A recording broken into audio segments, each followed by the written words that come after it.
ખજૂર પાક શિયાળામાં ખાવાની બહુ જ બેસ્ટ આઈટમ છે. ખજૂરથી સુગર, પ્રોટીન તેમજ વિટામિન ભરપૂર માત્રામાં હોય છે.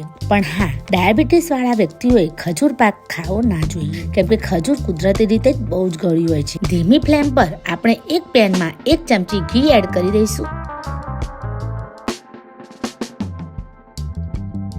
એમાં પહેલા ડ્રાયફ્રૂટ્સને હલકા બ્રાઉન થાય ત્યાં સુધી શેકી લેવાના છે. ડ્રાયફ્રૂટ્સમાં આપણે કાજુ, બાદામ, પિસ્તા, કદ્દુના અને સકરટેટીના બીજ એમ મિક્સ ડ્રાયફ્રૂટ્સ લઈ લેવાના છે. ડ્રાયફ્રૂટ્સમાં ઓમેગા 3 તેમજ બહુ જ વિટામિન મિનરલ્સ હોય છે. અને ડ્રાયફ્રૂટ્સની એક બહુ સારી બાબત એ હોય છે કે એમાં બહુ જ સારી માત્રામાં નેચરલ ઓઇલ હોય છે, જે શરીરને સારું રાખવામાં અને સ્કિન અને વાળ માટે બહુ જ લાભકારી ગણવામાં આવે છે. ડ્રાયફ્રૂટ્સ હલકા બ્રાઉનમાં શેકાઈ ગયા છે. લાસ્ટમાં આપણે 3 થી 4 સૂકા અંજીરને નાના ટુકડાઓમાં કાપેલા લેવાના છે. અને અખરોટ પણ 3 થી 4 જેટલા લઈને એમાં નાના ટુકડાઓમાં કાપીને લઈ લેવાના છે. બંને એડ કરી દઈશું. અમે અહીં બધા ડ્રાયફ્રૂટ્સ થઈને 200 ગ્રામ જેટલા લીધા છે. ડ્રાયફ્રૂટ્સને ઠંડા થવા માટે મૂકી દઈશું. ડ્રાયફ્રૂટ્સને આપણે અલગ પ્લેટમાં મૂકી દઈશું ઠંડા થવા માટે. હવે એક પેનમાં ધીમી ફ્લેમ પર 2 ચમચી ઘી લઈ લેવાનું છે અને એમાં 500 ગ્રામ જેટલી ખજૂર એડ કરી લઈશું. ખજૂરના ઠળિયા નીકાળીને યુઝ કરીશું અથવા બજારમાં ઠળિયા વિનાની ખજૂર મળતી જ હોય છે, તો એનું પેકેટ લાવી દેવાનું છે. અને સારી ક્વોલિટીની ખજૂર આપણે અહીં યુઝ કરીશું. ખજૂરથી તમારા શરીરમાં વિટામિન મિનરલ્સની ઉણપ દૂર થઈ જશે. રોજ માત્ર 3 ખજૂર ખાઈ લેવાથી શરીરને અઢળક પોષક તત્વો મળી રહેતા હોય છે. તમને ખબર નહીં હોય, પણ ખજૂરમાં copper, fibre, manganese, potassium, magnesium અને વિટામિન B6 ભરપૂર માત્રામાં રહેલા હોય છે, જે ઘણા રોગોને પણ દૂર કરે છે. ખજૂર પૌષ્ટિક ફળ જ નહીં, પરંતુ અનેક રોગોની ઉત્તમ ઔષધિ પણ છે. તો શિયાળામાં મજા પડી જાય એવો ખજૂર પાક તો બનાવીને ખાવો જ જોઈએ. 1 થી 2 ચમચી મધ એડ કરીને આપણે એને મિક્સ કરી દઈશું.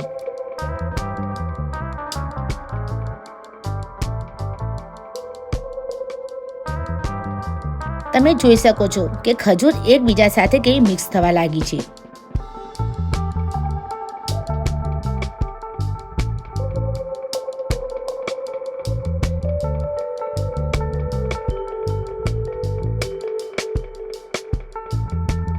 કોરા ટોપરાનું છીણ એડ કરી દઈશું. 50 ગ્રામ જેટલું મિક્સ કરી લઈશું.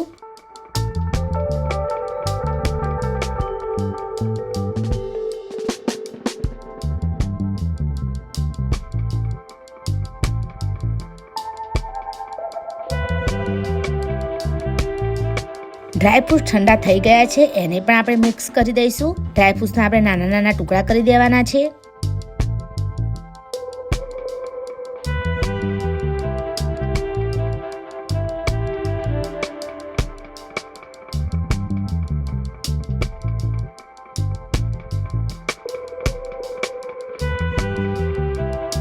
વીસ થી 30 ગ્રામ જેટલી ખસખસ એડ કરી લઈશું. થોડી વાર થવા દઈશું.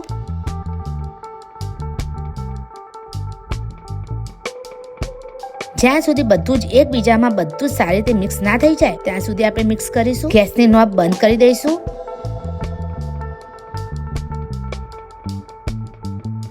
હવે એક અલગ થાળીમાં ઘી લગાવીને આપણે એને ગ્રીસ કરી દઈશું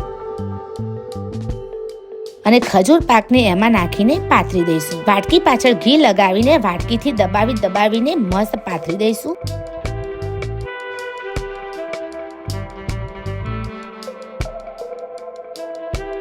એની પર થોડી ખસખસ સ્પ્રિંકલ કરી દઈશું અને હલકું ગરમ હોય ત્યારે જ આપણે એને ચપ્પાથી ચોરસ ભાગમાં ડિવાઈડ કરી લઈશું. પણ એ ટુકડાઓને ખજૂર પાક ઠંડુ થઈ જાય પછી જ આપણે બહાર કાઢીશું. તો તૈયાર છે ખજૂર પાક. શિયાળામાં આવા સારા પાક ખાવાથી 12 મહિના માટે અને દરેક શિયાળામાં બનાવીને આવા સારા પાકો ખાવાથી આ જીવન સ્ફૂર્તિ અને તાકાત રહે છે. તો જ્યારે પણ બનાવો ખજૂર પાક તો અમને કોમેન્ટ કરવાનું ભૂલતા નહીં. તો અમારી રેસીપી ગમી હોય તો અમારી ચેનલ ઘરની રસોઈ કવિતા સાથેને લાઈક, શેર અને સબસ્ક્રાઇબ જરૂર કરી દેજો.